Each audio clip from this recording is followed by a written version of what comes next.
हा 100 लोकांपर्यंत आपण जरा पोहोचायला कमी पडलो, पण ठीक आहे, होईल आता काय पुढच्या वेळेस बघू. भाऊ असं नव्हतं व्हायला लागत. थोड्यावर रशीद गेलं नाही तुम्ही आपलाच होता. अरे पोरांनो खचून जाऊ नका, एका जत्रेने काय देव म्हातारा होतो का? आणि निवडणूक म्हणले हारजीत होतच राहणार. आपण परत जोमाने तयारी करू आणि 5 वर्षांनी परत आपल्याला संधी आहेच ना. अहो भाऊ तुम्ही कसं काय म्हणता खचून नाही जायचं? आम्ही परजीवाचं रान केलं, ते शेजारचं म्हातार रोज खाटं बघायचं, तर त्याला खांद्यावर घेऊन मतदान करायला गेलो आणि येता येता माझ्या खांद्यावर चांगलं. एवढ्या पोरांनी मला एवढा त्रास दिला सारखी स्कॅनर पाठवची.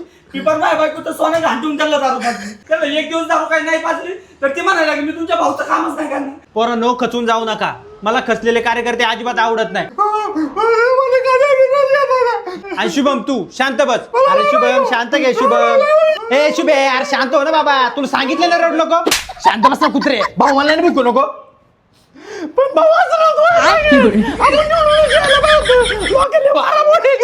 आराम तर तू पण, अरे तूच यांच्यात जरा समजूतदार होता. तू पण असं रडायला लागल्यावर काय होणार? ही सगळी खचल्या त्यांना तू समजून सांगायला पाहिजे. तुम्ही एक काम करा, तुम्ही जा घरी बरं, उद्या भेटू आपण, जा.